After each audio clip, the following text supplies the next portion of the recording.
કોઈ એવા ટ્રેક્સ કે જે તમે સજેસ્ટ કરી શકો છો કે જે લોકોએ કરવા જ જોઈએ ખાસ?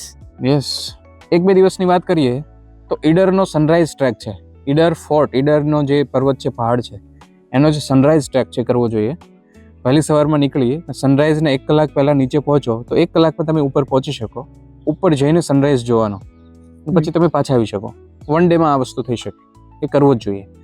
જો કોઈની પાસે 2-3 દિવસનો ટાઈમ હોય તો સાપુતારાનો જે ટ્રેક છે એ કરવો જોઈએ. If it is in monsoon or winter તો તમે સાપુતારાનો ટ્રેક કરી શકો. સાપુતારાનો ટ્રેક આપણે ગુજરાતમાંથી સ્ટાર્ટ કરીએ છીએ, મહારાષ્ટ્ર બોર્ડર ક્રોસ કરીએ છીએ અને વી રીચ ઇન ટુ મહારાષ્ટ્ર. અને ત્યાં એક પીક છે, એને સબમિટ કરીને પછી પાછા આવીએ છીએ. તો એ કરી શકાય. જો લાંબા દિવસોનો પ્લાન કરતા હોય અને જો વિન્ટરમાં જઈ શકાય તો કોઈ પણ એક સ્નો ટ્રેક કરવો જોઈએ. સ્નોનો એક્સપિરિયન્સ એક વખત ટ્રેકિંગમાં કરવો જોઈએ. અને જો મારો પર્સનલ ફેવરિટ ટ્રેકની વાત કરું તો valley of flowers. Valley of flowers છે એ ઉત્તરાખંડમાં છે.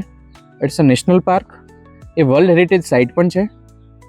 અને એ ટ્રેક એવો છે કે ત્યાં જ્યાં સુધી નજર જાય ત્યાં સુધી ફ્લાવર્સ જ છે. ફ્લાવર 550 સ્પીસીસના ફ્લાવર્સ થાય છે ત્યાં. 250થી વધારે સ્પીસીસના બર્ડ્સ છે ત્યાં. ને 12,000 ફૂટની હાઇટ ઉપર એ આવેલું છે. It is the best track.